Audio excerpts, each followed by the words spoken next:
반갑습니다. 오늘도 새벽 돌베개에 나오신 모든 성도님들을 주의 이름으로 환영합니다. 오늘도 함께 이사야서 말씀 묵상하도록 하겠습니다. 오늘 함께 나눌 말씀은 이사야 5장 7절 말씀과 14절로 17절까지의 말씀입니다. 이스라엘은 만군의 주님의 포도원이고 유다 백성은 주님께서 심으신 포도나무다. 주님께서는 그들이 선한 일 하기를 기대하셨는데 보이는 것은 사륙뿐이다. 주님께서는 그들이 옳은 일 하기를 기대하셨는데 들리는 것은 그들에게 희생된 사람들의 울부짖음뿐이다. 그러므로 수올이 입맛을 크게 다시면서 그 입을 한없이 벌리니 그들의 영화와 법석거림과 떠드는 소리와 즐거워하는 소리가 다 그곳으로 빠져 들어갈 것이다. 그래서 천한 사람도 굴욕을 당하고 귀한 사람도 비천해지며 눈을 치켜뜨고 한껏 거만을 부리던 자들도 기가 꺾일 것이다. 그러나 만군의 주님께서는 공평하셔서 높임을 받으시고 거룩하신 하나님은 의로우셔서 거룩하신 분으로 기림을 받으실 것이다. 그때에 어린 양들이 그 폐허에서 마치 초장에서처럼 풀을 뜯을 것이며 낯선 사람들이 망한 부자들의 밭에서 그 산물을 먹을 것이다. 아멘. 오늘은 이사야 5장의 말씀을 갖고 기대에 부응하라 이런 제목으로 함께 하나님 말씀을 나누도록 하겠습니다. 오늘 우리가 함께 보는 말씀을 소위 포도원의 노래라고 하는 제목으로 부릅니다. 포도원 주인이신 하나님과 포도원인 이스라엘 그리고 포도나무인 하나님의 백성에 관한 말씀이기 때문입니다. 포도원의 주인이신 하나님은 포도원을 만들고 가꾸십니다. 그런데 그냥 아무 곳에나 만든 것이 아니라 오늘 본문을 보면 기름진 언덕에 포도원을 세웠다라고 그렇게 말씀해 놓고 있습니다. 오늘의 말씀을 전해 듣는 남유다는 북이스라엘에 비해서 상대적으로 강수량이 적고 매우 척박한 땅입니다.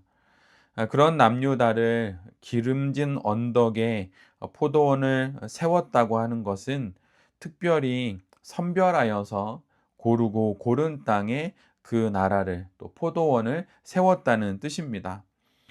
그렇게 세워진 포도원을 하나님은 열심을 다해서 가꾸십니다. 땅을 일구고 돌을 골라내고 그리고 그 땅에 아주 좋은 품종의 포도나무를 심으십니다. 가장 좋은 땅에 최고의 돌봄 가운데 최고로 좋은 포도나무를 심으신 것이죠. 이것이 바로 남유다인 것입니다. 하나님은 당신이 하실 수 있는 모든 열심을 전부 쏟아부어서 포도나무를 키우십니다. 하나님의 모든 열심이 전부 쏟아부어진 인생이 바로 남유다라고 하는 것이죠. 하나님은 우리도 이렇게 돌보시고 우리도 이렇게 세워 주십니다. 고르고 고른 기름진 언덕에 우리 인생을 세워 주시는 것이에요. 여러분 혹시 집을 계약해 보신 적이 있으십니까? 전세집을 구하거나 또는 월세집을 구할 때 모두 비슷비슷한 아파트인데 그렇게 선택하기가 어렵습니다. 더욱이 만약에 땅을 산다고 한다면 더 어렵겠지요. 돈도 수천만 원이 또 수억 원이 들어가니 겁도 나고 매우 어려울 것입니다. 지금이 여름이지요. 여름이면 수박을 많이 먹게 되는데 하루는 제 딸아이인 시유리가 수박 고르는 방법을 제게 카톡으로 보내주고는 맛있는 수박을 하나 사달라고 했던 적이 있습니다. 딸아이가 보내준 내용에는 네 가지가 적혀 있었어요. 줄무늬가 뚜렷해야 한다. 두드렸을 때 통통 소리가 나야 된다. 수박의 엉덩이 부분이 작아야 한다. 마지막으로 수박이 커야 한다. 수박 하나를 고를 때도 이렇게 고려사항이 많습니다. 그런데 하나님께서 우리 모두를 정말 잘 키우시고자 가장 좋은 땅을 고르고 고르신 것입니다. 그렇게 고르시고 심으시고 돌보시는 분이 바로 우리 하나님이라고 하는 것이죠. 하나님께서 남유다를 돌보고 또 그들을 가꾸듯이 우리도 이처럼 돌보고 계십니다. 케어하고 계신 것이죠. 이 사실을 우리 모두가 잘 기억하면서 삶의 다양한 상황들 가운데 여전히 임하고 계신 하나님의 돌보심과 또 그분의 케어를 잘 기억하며 그 순간도 잘 지나가야 할 것입니다. 그렇다면 하나님께서 왜 이렇게 지극정성으로 우리를 돌보시는 것일까요?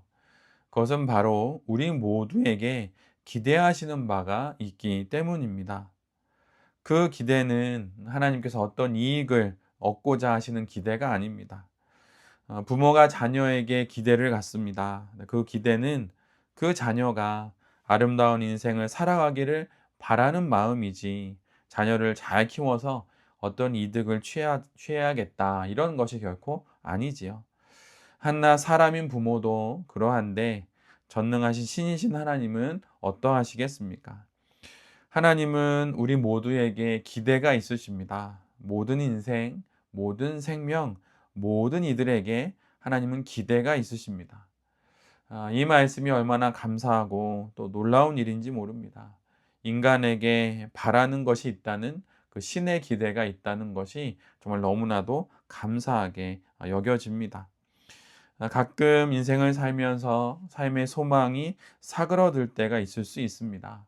이렇게 살아서 무엇하나, 이렇게 믿어서 뭐가 되는 것인가 라는 생각이 들 수 있지요.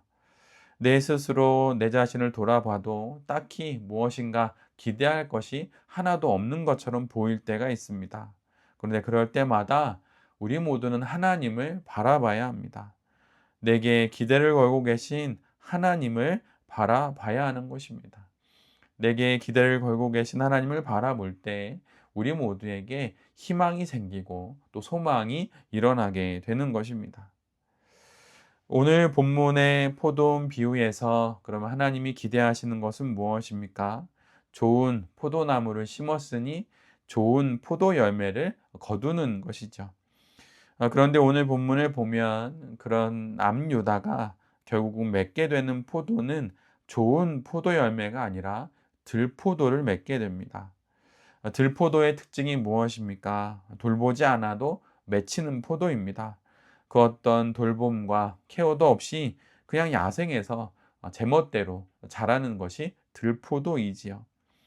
하나님께서 포도원을 돌보실 때 빠뜨린 것이 있으실까요? 하나님께서 포도원을 가꾸실 때 하지 않으신 일이 있으실까요? 전혀 그렇지 않을 것입니다. 그런데 그런 포도원에서 들포도가 열립니다. 남유다가 이런 들포도가 되는 것이지요. 하나님의 돌보심이 무색하게 시고 맛없는 들포도가 된 것입니다. 한 해 농사가 태풍과 또 병충해로 망치게 되면 실망하는 농부들의 모습을 또 볼 때가 있습니다. 가격 폭락으로 애써 키운 배추를 트랙터로 갈아엎는 뉴스를 볼 때가 있습니다. 그럴 때 농부들의 마음이 얼마나 속상하겠습니까? 그런데 바로 하나님이 바로 오늘 본문을 통해 이런 마음을 갖게 되셨다고 우리 모두에게 말씀해 주시는 것이에요. 좋은 포도 맺기를 기대했는데, 그래서 모든 정성을 다 쏟았는데 들포도가 맺히니 하나님도 속상하신 것입니다. 하나님의 이런 속상함을 잘 아는 것이 신앙이 깊어지는 것입니다. 하나님께서 내게 기대도 있고 내게 바라시는 것도 있고 또 소원하시는 것도 있는데 그렇게 되지 않은 우리의 모습을 보고 속상하실 수 있겠다. 정말 그럴 수 있겠다.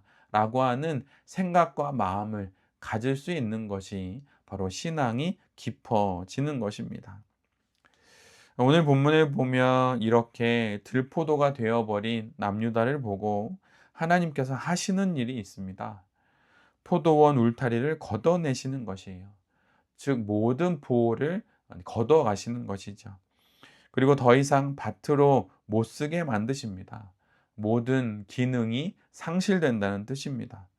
그래서 결국 들포도에 어울리는 황무지가 되게 하십니다. 그리고 이제 그곳에는 찔레나무와 가시나무만 자라게 되는 것이죠. 하나님의 기대를 저버린 그 결과에 대해 하나님은 이처럼 책임을 물으십니다. 하나님의 기대에 요구되는 결과가 반드시 우리의 인생 가운데 있어야 한다는 것을 우리 모두가 잊지 않고 잘 기억해야 할 것입니다. 포도원 주인의 기대에 부응하여 좋은 포도나무가 되는 것, 그래서 좋은 포도 열매를 맺는 것이 우리에게 책임으로 주어져 있습니다. 들포도의 삶은 결국 비참하게 끝납니다. 말 그대로 들포도가 자랄 만한 그런 황무지로 자신의 삶의 환경이 바뀌게 되는 것이죠. 내 마음대로 들포도로 살아가는 삶은 결코 행복하지 않습니다. 하나님의 기대에 부응하는 그 아름다운 신앙 인생을 살아가는 우리 모두가 되어야 할 것입니다. 오늘 본문 후반부를 보면 어떻게 좋은 열매가 되어야 할 남유다가 들포도가 되었는지 그 이유를 말씀하고 있습니다. 그것을 그렇게 좋은 곳에 그렇게 좋은 포도나무로 심겼는데 그들은 왜 들포도가 된 것일까요? 그것은 크게 두 가지입니다. 첫 번째는 탐욕 때문입니다. 남유다의 탐욕은 집에 집을 더하고 밭에 밭을 더하여서 땅 한가운데 홀로 살려고 한 것으로 오늘 본문은 표현합니다.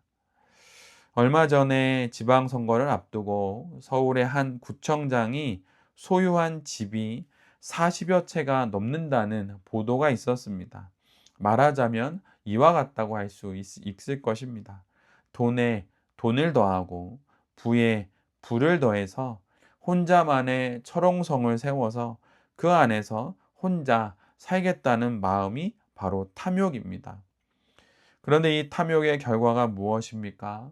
견고한 성에서 온갖 부를 쌓고 홀로 잘 먹고 잘 살겠다고 했지만 결국 그곳은 아무도 살지 못하는 황무지가 되어버립니다. 아무도, 즉 자기 자신도 살지 못하는 그런 곳이 된 것입니다. 그리고 그간 쌓아두었던 모든 재물은 사라지고 결국은 빈곤해진다고 오늘 본문은 말해놓고 있습니다. 이런 비참한 결과를 불러오는 탐욕으로 인해서 남유다는 결국 들포도가 된 것입니다. 두 번째로 말씀하시는 것은 방탕한 삶입니다. 남유다의 방탕함은 술 취함으로 표현이 됩니다. 아침부터 저녁까지 술에 빠져 살아가며 원하는 것을 모두 즐기며 살아간 것으로 말씀합니다. 그러면서 정작 마음을 두어야 할 하나님의 일에는 전혀 관심이 없었습니다. 하나님께서 손수 이루시는 일을 거들떠 보지도 않았습니다. 즉 남유다에게 있어서 하나님은 전혀 고려의 대상이 아니었고 관심의 대상이 아니었던 것입니다. 이러한 방탕함의 결국이 무엇입니까? 결국은 포로가 되는 것입니다.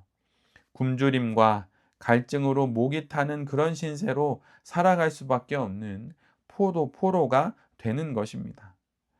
하나님은 결국 이러한 탐욕과 방탕의 인생으로 인해서 남유다가 들포도가 되었다고 말씀하시고 그런 남유다를 심판하십니다.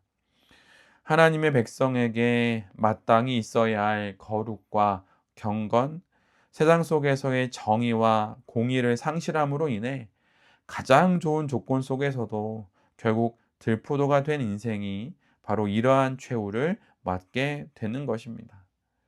들포도의 삶, 내 마음대로 살아가는 삶이 바로 이토록 허망한 것입니다. 가장 좋은 포도원 주인이신 하나님 안에서 가장 좋은 포도 열매를 맺는 그런 인생이 바로 우리의 모두의 인생이 될 수 있도록 그렇게 신실하게 살아가는 우리 모두가 되어야 할 것입니다. 하나님은 우리 모두에게 기대를 갖고 계십니다. 그 기대에 부응하며 살아가는 것이 잘 사는 것입니다. 이 사실을 잘 또 염두에 두면서 이 하루도 힘내어 거룩하게 살아가는 우리 모두가 될 수 있기를 간절히 기도드립니다. 아멘. 함께 기도하겠습니다. 주님, 우리를 최고의 돌봄과 보호하심으로 살펴주셔서 감사합니다. 우리의 일생이 바로 이런 하나님 안에 있음을 잘 기억하겠습니다. 주님, 우리를 향해 기대를 가져주셔서 감사합니다. 하나님의 기대가 있음을 알고 그 기대에 걸맞는 인생을 살아가겠습니다. 결국 이런 인생이 가장 아름다운 인생이 될 것입니다. 주님, 탐욕을 경계하겠습니다. 방탕을 멀리 하겠습니다. 이 모든 삶 끝에 하나님의 심판이 있음을 알고 하나님의 뜻에 맞는 삶을 잘 살아가겠습니다. 오늘도 우리 모두가 그러한 인생을 살아갈 수 있도록 주님 인도하여 주시옵소서. 이 모든 말씀 예수 그리스도의 이름으로 기도드립니다. 아멘.